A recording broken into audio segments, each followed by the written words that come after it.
മണ്ണാർക്കാട് ഒറ്റപ്പാലം റോഡിലുള്ള കോട്ടപ്പുറം 16 മൈൽ എന്ന ബസ് സ്റ്റോപ്പിൽ നിന്നും ചീരക്കുഴിക്കുള്ള റോഡ് വഴി ഏകദേശം 3 കിലോമീറ്റർ യാത്ര ചെയ്താൽ റോഡിന് ഇടതുവശത്തായിട്ട് നമുക്ക് ശൂലങ്ങാട് ശ്രീ ധർമ്മശാസ്ത്ര ക്ഷേത്രത്തിൻ്റെ ഗേറ്റ് കാണുവാൻ സാധിക്കും. റോഡിൽ നിന്നും തൊട്ടടുത്തായിട്ടാണ് ഈ ക്ഷേത്രം ഉള്ളത്. ചെറിയ ഒരു കുന്നിൻ മുകളിലാണ് ഈ ക്ഷേത്രം സ്ഥിതി ചെയ്യുന്നത്. ക്ഷേത്രത്തിൽ നിന്നും കിഴക്ക് ഭാഗത്തേക്ക് ഇറങ്ങിയാൽ കുന്തിപ്പുഴയാണ്. പുരാതനമായ ഈ ക്ഷേത്രം വളരെക്കാലം ജീർണാവസ്ഥയിലായിരുന്നു. 1982 ശേഷം വന്ന പല ക്ഷേത്ര കമ്മിറ്റികളുടെയും പ്രവർത്തന ഫലമായിട്ടാണ് ക്ഷേത്രം ഇന്നീ കാണുന്ന നിലയിലേക്ക് എത്തിയത്. ഇതിൻ്റെ പ്രവർത്തനങ്ങളെപ്പറ്റിയും ഇതിൻ്റെ ചരിത്രത്തെപ്പറ്റിയുമൊക്കെ നമുക്ക് ബ്രഹ്മശ്രീ വാസുദേവൻ നമ്പൂതിരിപ്പാടിന് പറയാനുള്ളത് എന്താണ് എന്നൊന്ന് കേൾക്കാം. പെരുമ്പുഴ പഞ്ചായത്തിലെ അതിപുരാതനമായ ഒരു ക്ഷേത്രമാണ് കോട്ടപ്പുറം കാവുണ്ട ശൂലങ്ങാട് ശ്രീ ധർമ്മശാസ്ത്ര ക്ഷേത്രം. ഈ ക്ഷേത്രം ഒരു സുമാർ 50 വർഷങ്ങൾക്ക് മുമ്പ് ഒക്കെ മണ്ണ് മൂടി കടന്നുവരുന്ന ഒരു ക്ഷേത്രമാണ്. പിന്നീട് നാട്ടുകാരുടെ ശ്രമഫലമായിട്ടാണ് ആ മണ്ണൊക്കെ നീക്കി ക്ഷേത്രത്തിനെ വീണ്ടെടുത്ത് പൂജാതി കർമ്മങ്ങളൊക്കെ അനുഷ്ഠിച്ച് ഇന്നത്തെ ഈ നിലയിലേക്ക് എത്തിച്ചത്. അന്ന് ക്ഷേത്രത്തിനെ കുറിച്ചിട്ടോ ക്ഷേത്ര പ്രതിഷ്ഠയെ കുറിച്ചിട്ടോ ഒന്നും വേണ്ടത്ര ഒരു വിവരം ജനങ്ങൾക്കോ നാട്ടുകാർക്കോ ഒന്നും ഉണ്ടായിരുന്നില്ല. അയ്യപ്പനാണോ മറ്റു വല്ല ദേവന്മാരാണോ പ്രതിഷ്ഠ എന്ന് പോലും നിശ്ചയമില്ലാത്ത ഒരു അവസ്ഥയിലായിരുന്നു. അതിനെ തുടർന്ന് ക്ഷേത്ര പുനരുദ്ധാരണത്തിന്റെ ഭാഗമായിട്ട് ക്ഷേത്രത്തിനെ മൂടിക്കിടക്കുന്ന മണ്ണ് നീക്കം ചെയ്യുകയും ക്ഷേത്രത്തിന്റെ ആ പഴയ രൂപം പുറത്ത് എടുക്കുകയും ചെയ്തു. അന്ന് നമ്മൾ ഈ മണ്ണ് നീക്കം ചെയ്തപ്പോ നമുക്ക് പല പുരാവസ്തുക്കളും അതിൽ നിന്ന് ലഭിച്ചു. ഓടുകൊണ്ടും മണ്ണുകൊണ്ടൊക്കെ നിർമ്മിച്ച ചില തലയുടെ ഭാഗങ്ങള്, വിളക്കുകള്, അങ്ങനെയുള്ള പല സാധനങ്ങളും നമുക്ക് ലഭിച്ചു. അത് പിന്നീട് കോഴിക്കോട് സർവകലാശാലയുടെ ചരിത്ര വിഭാഗത്തിന് പഠനത്തിന് കൊണ്ടുപോവുകയും അങ്ങനെ അവരുടെ പഠനത്തിന്റെ നിഗമന പ്രകാരം ക്ഷേത്രത്തിന് സുമാർ ഒരു 2500 വർഷത്തിലേറെ പഴക്കമുള്ളതായിട്ട് ഈ കിട്ടിയ പുരാവസ്തുക്കളിൽ നിന്ന് ഏകദേശം ഒരു നിഗമനത്തിലെത്തുകയുണ്ടായി. തുടർന്ന് ക്ഷേത്ര നിർമ്മാണത്തിന്റെ ഭാഗമായിട്ട് നമ്മള് ഒരു കിണറ്, ആദ്യം വെള്ളം എന്നുള്ള നിലയ്ക്ക് ഒരു കിണറ് നിർമ്മിക്കാൻ തീരുമാനിക്കുകയും 83 അതിനുള്ള ശ്രമം നടത്തുകയും 84 ഫെബ്രുവരിയിൽ അത് പൂർത്തിയാക്കി സമർപ്പിക്കുകയും ചെയ്തു. സാമ്പത്തികമായ ഒരുപാട് പ്രതിസന്ധികളിലൂടെയാണ് അന്ന് കടന്നുപോയിക്കൊണ്ടിരുന്നത്. എങ്കിലും നാട്ടുകാരുടെയൊക്കെ സഹായങ്ങളെ കൊണ്ട് ചെറിയ രൂപത്തിലുള്ള പുരോഗമന പ്രവർത്തനങ്ങൾ നമുക്ക് നടത്താൻ കഴിഞ്ഞു.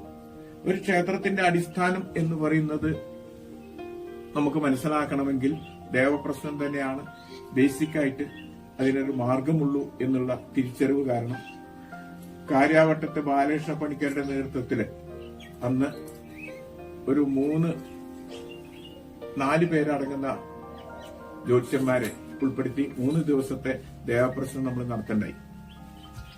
വളരെ വിചിത്രം എന്ന് പറയട്ടെ, ദേവപ്രശ്നത്തിൽ നിന്ന് കണ്ടെടുത്തതും ഏകദേശം 2500-ലേറെ വർഷത്തെ പഴക്കം ഈ ക്ഷേത്രത്തിനുണ്ട് എന്നുള്ളത് തന്നെയായിരുന്നു. തുടർന്ന് നടത്തിയ പ്രശ്നവിധി പ്രകാരം ക്ഷേത്രം ശ്രീ ധർമ്മശാസ്താവിന്റെ തന്നെയാണെന്നും ധർമ്മശാസ്താവിന്റെ വേദസ്വരൂപനായിട്ടുള്ള ഭാവത്തിലുള്ള ഒരു ക്ഷേത്രമായിരുന്നു. ഭാര്യാപുത്ര സമേതനായ വേദസ്വരൂപനായിട്ടുള്ള ധർമ്മശാസ്താവിന്റെ ഭാവത്തിലാണ് അവിടുത്തെ പ്രതിഷ്ഠ ഉണ്ടായിരുന്നത് എന്നും ഈ പ്രശ്നവിധിയിൽ നമുക്ക് കണ്ടെത്താൻ കഴിഞ്ഞു. അതുകൊണ്ട് തന്നെ അറിവിനും വിദ്യയ്ക്കും ഏറെ പ്രധാനം ആണ് ഈ ക്ഷേത്രം എന്ന് അന്ന് ജ്യോത്സ്യന്മാർ പറയുകയുണ്ടായി. തുടർന്ന് ഗണപതിയും ദുർഗ, വനദുർഗ, അത് പിന്നീട് വനദുർഗയല്ല ഭദ്രകാളി മതി, ഭദ്രകാളിയാണ് എന്ന് കണ്ടെത്തുകയും ഗണപതിയുടെയും ഭദ്രകാളിയുടെയും ഓരോ ഉപദേവ പ്രതിഷ്ഠ ക്ഷേത്രത്തിൽ നടത്തുകയും അദൃശ്യമായി നാഗങ്ങള്, ബ്രഹ്മരക്ഷസ്, സുബ്രഹ്മണ്യൻ തുടങ്ങിയ ദേവതകളുടെ സാന്നിധ്യം ക്ഷേത്രത്തിലുണ്ട് എന്നുള്ളത് കൊണ്ട് വർഷത്തിലൊരു ദിവസം അവർക്ക് പൂജാതി കർമ്മങ്ങൾ ചെയ്തും ആണ് ഇപ്പോ നടത്തി വരുന്നത്. ക്ഷേത്രത്തിലെ പിന്നീടുള്ള പുരോഗമന പ്രവർത്തനങ്ങൾക്കായി ഇന്ന് കാണുന്ന ഈ പ്രവർത്തനങ്ങൾ വരെ വളരെ മന്ദഗതിയിലാണെങ്കിലും നാട്ടുകാരുടെയൊക്കെ അകമഴിഞ്ഞ വിവിധ കമ്മിറ്റികളുടെയൊക്കെ നേതൃത്വത്തിൽ നാട്ടുകാരുടെ അകമഴിഞ്ഞ സഹായ സഹകരണങ്ങളെ കൊണ്ടാണ് ഇപ്പോൾ വളരെ മന്ദഗതിയിലാണെങ്കിലും ക്ഷേത്രം ഈ നിലയിൽ എത്തിയിട്ടുള്ളത്. ഇപ്പോഴും സാമ്പത്തികമായ പ്രതിസന്ധികൾ, നിത്യപൂജാതി കർമ്മങ്ങൾ നടത്താനുണ്ടാകുന്ന മറ്റേത് ചെറിയ ക്ഷേത്രങ്ങളിൽ അനുഭവിക്കുന്ന അതേ പ്രയാസങ്ങളൊക്കെ നമ്മുടെ ഈ ക്ഷേത്രത്തിലും അനുഭവപ്പെടുന്നുണ്ട്. എങ്കിലും ഒരു ക്ഷേത്രത്തിൻ്റെതായിട്ടുള്ള നിത്യനിദാന ചടങ്ങുകൾ ഇന്നും മുടങ്ങാതെ പോയിക്കൊണ്ടിരിക്കുന്നുണ്ട്. മീനമാസത്തിൽ ഉത്രം നക്ഷത്രത്തിലാണ് ഇവിടുത്തെ പ്രതിഷ്ഠാദിനം ആഘോഷിച്ചു വരുന്നത്. പ്രതിഷ്ഠാദിനത്തോടനുബന്ധിച്ച് പ്രത്യേക പൂജകളും പ്രസാദകൂട്ടും അതുപോലെ ഈ നാട്ടിലെ കൊച്ചു കലാകാരന്മാരുടെയും കലാകാരികളുടെയും ഒക്കെ വിവിധ പരിപാടികളും ഇവിടെ എല്ലാ വർഷവും നടന്നു വരാറുണ്ട്.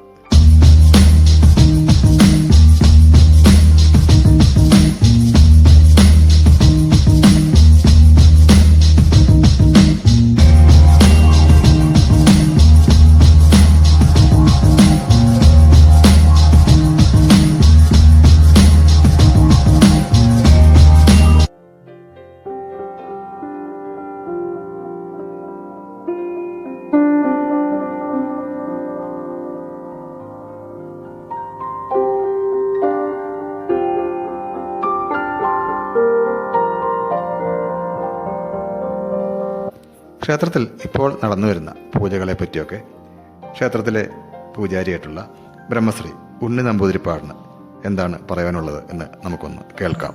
ഇവിടെ ശ്രീ ധർമ്മശാസ്ത്ര അയ്യപ്പൻ്റെ അമ്പലം ഞാൻ വന്നിട്ട് ഒരു വർഷമായിട്ടുള്ളൂ. അതിന് മുമ്പ് അനവധി കാലമായി തുടങ്ങിയിട്ട് വന്നിട്ട് ഇരുന്നിട്ടും അത്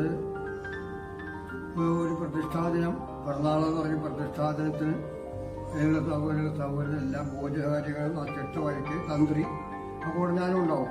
പക്ഷേ തന്ത്രി നടക്കും. പക്ഷേങ്കിൽ ഞാനായി ഉച്ചപൂജയ്ക്ക് ഞാൻ കയറും. തന്ത്രിക പൂജ അവർ കഴിക്കും. അങ്ങനെയൊക്കെയാണ് ഇവിടെ ഉണ്ടാവാറുള്ളത്. അതിനുശേഷം പിന്നെ ഒരു മണ്ണൽ 41 പ്രതിഷ്ഠാദിനം കഴിഞ്ഞ വേറൊരു വിശേഷം ഇവിടെ മണ്ണൽ വിളക്കാണ്. അയ്യപ്പന് 41 ദിവസം മണ്ണൽ വിളക്ക് ആഘോഷിക്കും. 5:30 തുറക്കും. 5:30 തുറന്നു കഴിഞ്ഞാൽ ഒരു ദീപാരാധനയാണ്. ദീപാരാധനയ്ക്ക് ശേഷം അത് കഴിഞ്ഞ ശേഷം പിന്നെ അത്താഴപൂജയ്ക്ക് വെള്ളനേരി ഉണ്ടാവും, പായസം ഉണ്ടാവും. അത്താഴപൂജ കഴിഞ്ഞു അവർക്ക് ആൾക്കാർക്ക് തൊഴാൻ വന്നാൽ തൊഴും. അവർക്ക് പ്രസാദങ്ങൾ കൊടുക്കും. പിന്നെ അവിടെ ഒരു ഭജന കഴിഞ്ഞിട്ട് അവരൊരു 3 വരത്തിടും. 3 വരത്തിട്ട് ഭഗവാനെ പ്രാർത്ഥിച്ച് ഭഗവാൻ ആ 3 വരത്തും കഴിഞ്ഞിട്ട് നാളെ അടിച്ച് നമസ്കരിച്ച് അവർക്ക് പ്രസാദം കൊടുത്ത് ഇതിന് ശേഷമാണ് ഇവിടെ ഞാൻ നടക്കാൻ. പിന്നെ ഇവിടെ നടത്താറുള്ളത് നിത്യപൂജ പറയും. നിത്യപൂജയ്ക്ക് ഓരോരുത്തർ വഴിപാടുണ്ടാവാറുണ്ട്. അതിനെ ചീട്ടാക്കിയിട്ട് വഴിപാട് ചെയ്തു. നിത്യപൂജയ്ക്ക് രാവിലെ പായസം കൊടുക്കും. നിത്യപൂജ പിന്നെ ഗണപതി ഹോമം ഉണ്ടാവാറുണ്ട്. പിന്നെ മണ്ണൽ 41 ഇനിയിപ്പോൾ ഒരു പ്രസാദമുട്ടുണ്ട്. പിന്നെ ഗണപതി ഹോമം നിത്യേന ഗണപതി ഹോമമുണ്ട്. എല്ലാവരും ആൾക്കാർ വഴിപാടൊക്കെ ചെയ്യാറുണ്ട്. പിന്നെ അതിന് ചുറ്റുവിളക്കിന് ഓരോരുത്തർ വഴിപാടാണ്. അത് ദിവസേന ഈ മണ്ണിൽ 41 ഉണ്ടായിരിക്കും ചെയ്യാറുണ്ട്. അപ്പോൾ അത് വൃത്തിയാക്കി ചെയ്യുക. പിന്നെ അത് കഴിഞ്ഞ് ദിവസേന ഈ 41 ദിവസവും ഇങ്ങനെ ചുറ്റുവിളക്കും ദീപാരാധനയും ഈ അഖണ്ഡനാമം ഭജനി ഇത് മുഴുവനുള്ള. പിന്നെ ലാസ്റ്റാണ് ഇവിടെ ചുറ്റുവിളക്ക് അവസാനം താല്പര്യം പറയും. താല്പര്യക്ക് ആൾക്കാരുടെ എല്ലാ പരിപാടികളും ഉണ്ടായിരിക്കും. പൂജ കായ സമയത്ത് അത്താപൂജ ചുറ്റുവിളക്കും ഗംഭീരമാണ് ഇവിടെ.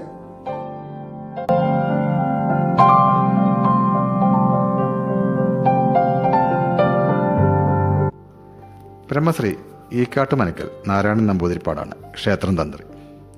വളരെ പുരാതനമായ ഈ ക്ഷേത്രത്തിൻ്റെ അഭിമുഖമായിട്ടാണ് ശ്രീ കുന്നംതൃക്കോവിൽ ശ്രീകൃഷ്ണ ക്ഷേത്രം ഉള്ളത് എന്നാണ് പറയപ്പെടുന്നത്. ശ്രീ കുന്നംതൃക്കോവിൽ ശ്രീകൃഷ്ണ ക്ഷേത്രത്തിൻ്റെ 1-2 വീഡിയോകൾ നമ്മൾ നേരത്തെ ചെയ്തിട്ടുണ്ട്. താല്പര്യമുള്ളവർക്ക് കാണാവുന്നതാണ്. അതിൻ്റെ ലിങ്ക് ഡിസ്ക്രിപ്ഷനിൽ ആഡ് ചെയ്യാം. സാധാരണ ദിവസങ്ങളിൽ നടക്കുന്ന പൂജകൾക്ക് പുറമെ ഇവിടെ വൃശ്ചികമാസം 1-ാം തീയതി മുതൽ 41 ദിവസം പ്രത്യേക പൂജകളും വൈകുന്നേരം ദീപാരാധന, ഭജന തുടങ്ങിയവയും നടന്നു വരുന്നുണ്ട്. അതുപോലെ 41-നോടനുബന്ധിച്ച് ഇവിടെ എല്ലാ വർഷവും അഖണ്ഡ നാമയജ്ഞവും നടന്നു വരുന്നു. കൂടാതെ അന്ന് പ്രസാദമൊട്ടും ഉണ്ടാവാറുണ്ട്.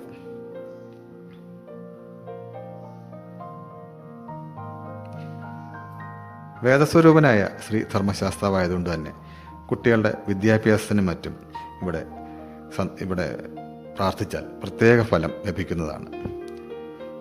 ഈ വീഡിയോ ഇവിടെ പൂർണ്ണമാവുകയാണ്. വീണ്ടും മറ്റൊരു വീഡിയോയുമായി കാണാം. Thank you.